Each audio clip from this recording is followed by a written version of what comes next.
My name is Alina, and for years I believed that the safest place in the world is the heart of someone who says they love you. I learned the truth the hard way. But before all the storms and the dark nights, there was a beginning. A soft, harmless beginning that looked like a sunrise, warm, innocent, promising. I met Rayhan on the very first week of university. The campus was huge, much bigger than anything I had imagined: wide hallways, endless classrooms, a buzzing cafeteria, and thousands of unfamiliar faces. I felt like a tiny dot in a huge world, always trying to blend with the walls. On the third day, I was struggling with directions, carrying a stack of books almost taller than me, when someone said behind me, "You know, books don't walk themselves to class." I turned, annoyed and embarrassed. A tall boy in a navy blue jacket, backpack half open, messy hair like he just woke up. But his smile, too confident for a stranger. "Do you always talk like that?" I asked. He shrugged. "Only when someone looks lost enough to need help." I hated how accurate that was. He pointed toward the corridor. "Your class is in D7, not F3. Come on, I'll show you." I didn't want help, not from a boy who looked like trouble wrapped in charm. But I was late, confused, and tired. So I followed him. "By the way, I'm Rayhan," he said while walking ahead like he owned the hallway. I didn't ask, I replied. He laughed. A loud, carefree laugh that made a few students turn their heads. "You don't ask, people just tell you," he said. I tried not to smile. Failed. That was how it began. Rayhan became familiar faster than I expected. He wasn't the top student, nor the polite type, but he had an energy that pulled people toward him. Teachers liked him because he spoke confidently. Students liked him because he was funny, bold, fearless. I liked him because he made me feel seen. I was the quiet one, always blending in, always sitting at the back. But whenever Rayhan was around, he dragged me into the center of everything. He started sitting next to me in class. He started waiting for me in the cafeteria. He started texting me memes late at night. He started asking why I never laughed out loud or talked too much. Once he told me, "You feel like a secret nobody discovered yet. I want to know everything about you." It felt flattering. Stupidly flattering. I didn't realize then that sometimes people don't want to know you. They want to own the version of you they create. Our friendship grew fast. Too fast. In the first month, we were inseparable. We studied together, walked to classes together, ate lunch together. Every normal thing felt a little brighter with him around. He joked that he was my self-appointed guardian. I joked that he was annoying. But the truth hiding inside me was more fragile. I was starting to like him more than a friend. One day, while we were sitting under the huge banyan tree behind the campus, he looked at me seriously, something he rarely did. "You know, Alina," he said softly, "I don't feel this comfortable with anyone else." I didn't reply. My heart did the answering by beating too fast. He continued, "You're different. I don't know why, but I want to protect you." Protect. What a beautiful word, I thought. I didn't know it would one day turn into a prison. The first sign came quietly. A guy from another class complimented my presentation. A simple, harmless compliment. But Rayhan's expression changed. After the guy left, Rayhan asked, "You know him?" "No." He was just being polite. Rayhan scoffed. "You don't need attention from random guys. Tell me if someone tries to talk to you again." I laughed awkwardly. "Why would I tell you?" "Because you're my friend," he said firmly. "And friends look after each other." I didn't understand the weight of that sentence, yet. Second sign. He started commenting on my clothes. "That color doesn't suit you. Your shirt is too loose. Why do you always wear that scarf? Your hair looks better open. He wasn't rude. He sounded concerned. So I took it as advice. People say the first step of control always feels like care. Third sign. He wanted to know everything. Who texted you? Why didn't you reply? Where were you for an hour? Why didn't you tell me you were going to the library? Why didn't you answer my call? Not angry. Just expecting me to explain. Every time. I started adjusting myself to avoid his questions. I didn't see the chain forming around my freedom. Link by link. But the moment everything changed happened in the most unexpected way. I was sitting alone in the canteen, reading, when a group of girls from our class passed by. They smiled at me politely. I waved back. Rayhan came and sat beside me, watching them leave. He leaned close and whispered, "Stay away from them. They gossip a lot." I frowned. "They're nice." "They're fake," he said coldly. "Trust me." "On what basis?" He looked at me like I asked a foolish question. "Because I said so." That sentence stayed with me for days.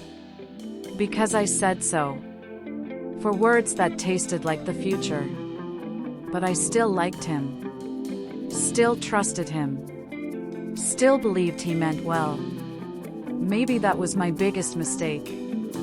Loving someone before truly knowing who they were. Because when you love the wrong person, you don't notice the red flags. You paint them white. And that's exactly what I was doing. The last moment of part 1 comes here.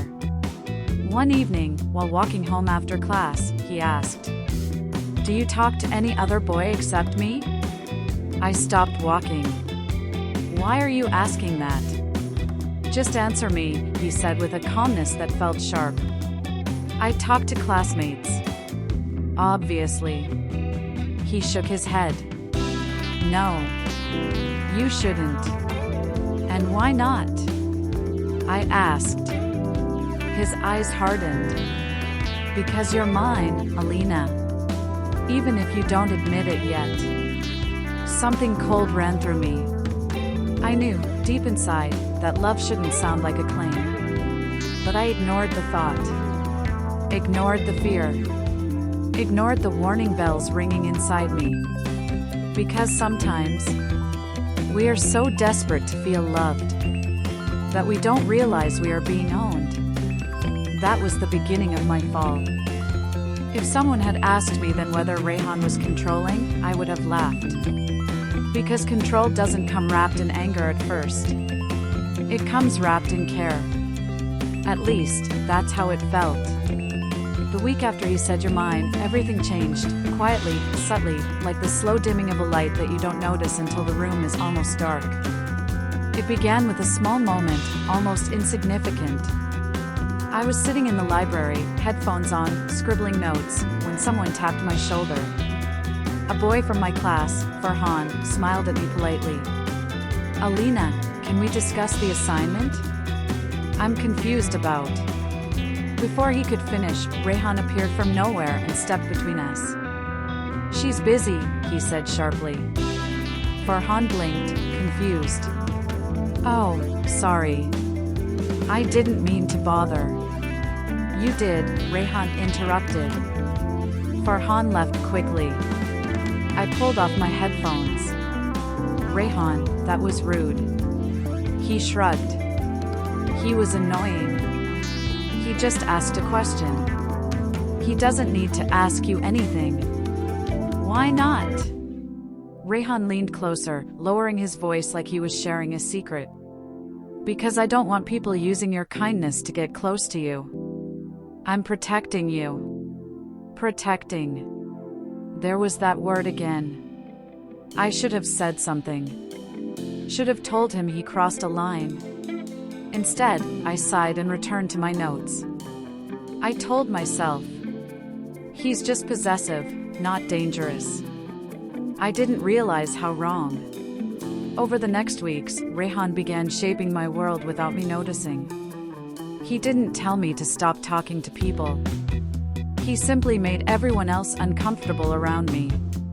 If a boy talked to me, Rayhan appeared out of nowhere. If a girl invited me to sit with her, Rayhan made a sarcastic comment about her behind her back. You know she laughs at you with her friends. You know he likes flirting around. You know they don't really care about you. No proof. No logic.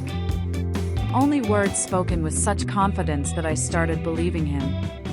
Soon, I wasn't sitting with anyone except him. Soon, people stopped approaching me at all. One day, my old friend Sana messaged me. Are you avoiding me? I stared at the screen for a long moment. I wasn't avoiding her. I just didn't have the courage to explain why I was always with Rayhan. I replied weakly. No, just busy. And that was the last conversation we had for months. Rayhan had successfully become the only person left in my small universe. We were sitting near the campus fountain when it happened. I received a message from my cousin, a simple inside joke. Rayhan saw the notification and raised an eyebrow. Who's that? My cousin, I said. He stretched his hand. Show me. I frowned. Why? Because I want to know who you're laughing with. I wasn't laughing. Then show me the chat. I stared at him in disbelief. No. His face changed immediately, the softness vanished. You don't trust me enough to show your phone? It's not about trust, I whispered. It's about privacy. Why do you need privacy from me? He shot back. I opened my mouth, closed it again. Because I didn't have an answer he would accept. He stood up angrily. You know what, Alina? I feel like you hide things from me. Rayhan. He didn't let me speak. You wouldn't hide anything if you were honest. But maybe you like talking to other guys. Maybe you want attention. The words hit me like a slap. Tears pricked my eyes. That's not fair, I whispered. He softened instantly, as if flipping a switch. Okay. I'm sorry. Maybe I overreacted. He sat beside me again and gently brushed away my tears.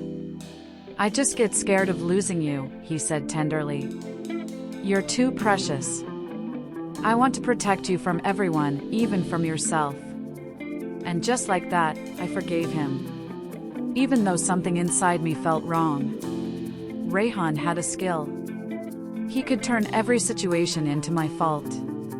If I didn't reply in 10 minutes, you don't care about me.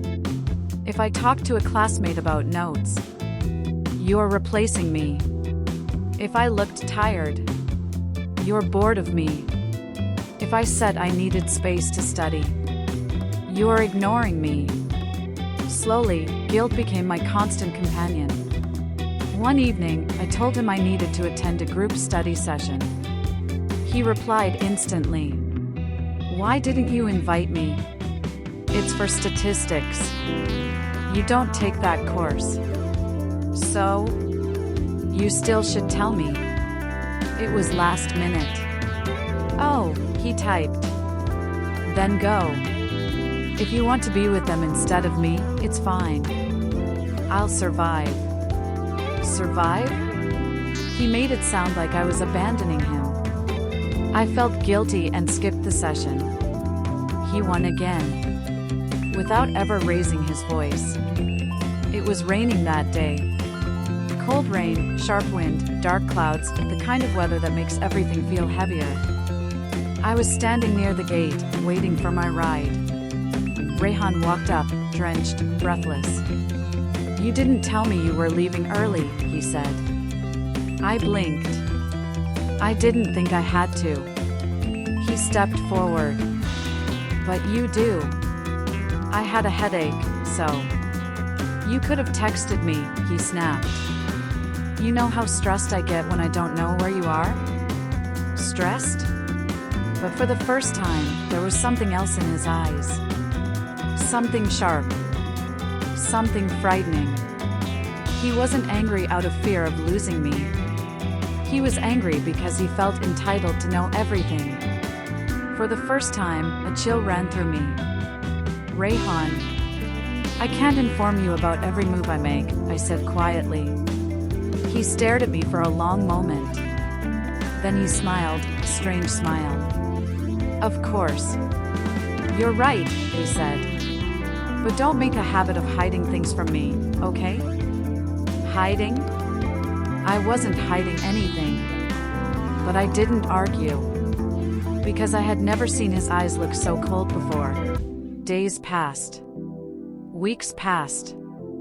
I became quieter. He became louder. I became softer. He became sharper. He asked for my time constantly. If I studied, he complained. If I relaxed, he complained. If I talked to anyone else, he complained. And the worst part? I started thinking maybe he was right. Maybe I was wrong. Maybe I did owe him explanations. Maybe I did need to make him feel secure. Maybe I was the problem. That's what manipulation does. It makes you doubt your own reality. One night, after hours of arguing, he said, "Don't you know how much I love you? Why do you keep hurting me?" I cried and apologized. Even though I didn't know what I was apologizing for. I remember this day like a scar. It was the afternoon of our midterm exam. I was stressed, overwhelmed, sleepless. Rayhan wanted to meet before the exam. I said, I can't. I need to revise. He replied, so I'm not your priority anymore? I ignored the message because I was panicking. 5 minutes later, he called. 10 times. I didn't pick up. When I finally answered, breathless and scared, he yelled, "What are you doing? Why didn't you answer? Who are you talking to? Why are you ignoring me?" I broke down. Right there in the hallway outside the exam hall. Students walked past, confused. I sat on the floor, trembling. My chest felt tight. My vision blurred. I was having a panic attack. And the person who caused it believed I owed him an explanation. That was the moment something deep inside me cracked. Not enough to leave. Not enough to fight. But enough to whisper to myself, "This isn't love." That night, lying on my bed, staring at the dark ceiling, I whispered, "I'm losing myself." But even then, even after so much hurt, the thought of losing him felt scarier than losing myself. That's how deep into the darkness I had fallen. I didn't know then. When Ayesha reached home after the argument with Zayan, her hands were trembling.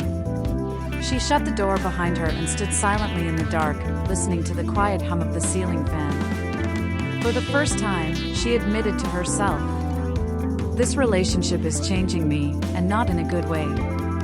Zayan's behavior had become unpredictable, sweet one moment, careless the next. He avoided emotional conversations but was strangely obsessed with thrill, nightlife, and the dangerous high of living on the edge. Ayesha began noticing patterns. He disappeared for hours. Returned restless, unfocused. Avoided talking about the future. And kept asking for fun over feelings. Every time Ayesha tried to talk, he changed the topic or got irritated. One night, Ayesha caught him lying. Not about another girl, but about something deeper. His eyes were red, hands trembling. He brushed past her and said, "Stop questioning me. You worry too much." But Ayesha wasn't blind anymore. Something was controlling him, something powerful. And she feared she was losing him, or losing herself. A week later, Ayesha received a message from Zayan's friend, Rayhan. "Can we talk?" It's about Zayan. Her chest tightened. She met him in a quiet cafe, her heartbeat loud in her ears. Rayhan spoke gently but honestly. Ayesha, Zayan isn't the same person anymore. Ever since his new group came into his life, he's been chasing dangerous highs. It's not just thrill. It's addiction to the lifestyle, late nights, wrong company, and decisions he doesn't even think about. Ayesha's breath stilled. And me? What am I to him now? Rayhan hesitated. You're the only true thing left in his life, but he doesn't know how to appreciate you. The truth hit her like a storm. She realized the Nasha Zayan was chasing wasn't love. It was recklessness. It was escape. And she couldn't compete with that. When she returned home that night, she cried, not because he hurt her, but because she had allowed herself to stay in a place that kept breaking her. Ayesha decided to step back. Not to punish him, but to protect herself. She sent him a message. We need space. I can't lose myself trying to save you. Zayan didn't reply for 2 days. When he finally called, his voice was uneven. Ayesha, don't do this. I need you. But his words were shaky, confused, full of desperation but not responsibility. Ayesha spoke firmly. You don't need me. You need control over your own life. I love you, Zayan, but I won't let your chaos become my home. For the first time, she chose herself. And that choice changed everything. Weeks passed. Ayesha poured her pain into progress. She restarted her abandoned business project, began working at a digital marketing firm, focused on her health, and rebuilt her confidence. Slowly, beautifully, she became stronger than the heartbreak. Her silence made Zayan restless. He messaged her at odd hours, called repeatedly, even showed up at places she used to visit. But she maintained distance. She wasn't angry. She was healing. Meanwhile, Zayan's life continued falling apart. His friends vanished. His habits worsened. His nights grew darker and emptier. And for the first time, he realized what he had lost. One evening, Ayesha received a long voice note from Zayan. His voice was tired, defeated. Ayesha, everything is gone. Those people I thought were my friends? They left me the moment I needed them. I've ruined everything. I'm sorry. I'm so sorry. Ayesha listened quietly but didn't reply immediately. She had cried too many nights for him. She wouldn't fall again that easily. Her silence forced Zayan to reflect deeper. He began therapy, left the toxic group, unfollowed the wrong influences, and tried rebuilding his life. Not for her. For himself. But Ayesha still kept her distance, watching from afar. Months later, Ayesha achieved a milestone. Her startup was featured on a business page. She glowed with confidence. Her eyes sparkled with purpose. She no longer needed validation from anyone. This new version of her shocked Zayan when he saw her at a seminar. She looked powerful, balanced, untouchable. He approached her slowly. Ayesha, can we talk? She gave a polite smile. Of course. But inside, she felt nothing but peace, not anger, not longing. Just closure. That moment, Zayan understood. She had grown into someone his old self didn't deserve. They sat on a bench outside the seminar hall. Zayan spoke first. I know I hurt you. I was addicted to the wrong things. I pushed you away. I lost the only person who ever loved me truly. Ayesha looked at him calmly. You didn't lose me, Zayan. You lost yourself first. And until you find yourself completely, you can't love anyone. He lowered his head. I want to fix things. I want us back. Ayesha took a deep breath. Her voice steady, mature. I forgive you. Truly. But going back would mean undoing all the growth I fought so hard for. I won't go backwards. Zayan's eyes moistened. But, do you hate me? Ayesha smiled softly. No. I thank you. You breaking me helped me build myself stronger. It was the most powerful revenge. Success, peace, and self-worth. Years later, Ayesha's company became a leading brand. She traveled the world, spoke at conferences, mentored young entrepreneurs. Zayan rebuilt his life too, but he carried one unchangeable truth. He lost Ayesha because he wasn't ready for a love as pure as hers. Her revenge was never anger. It was becoming everything she once thought she couldn't be. In an interview, someone asked Ayesha, "What motivates you the most?" She smiled. Pain that once tried to break me, and the strength I found afterward. And that was it. Her journey, not from heartbreak to hate, but from heartbreak to power. A revenge story where she didn't destroy someone. She transformed herself.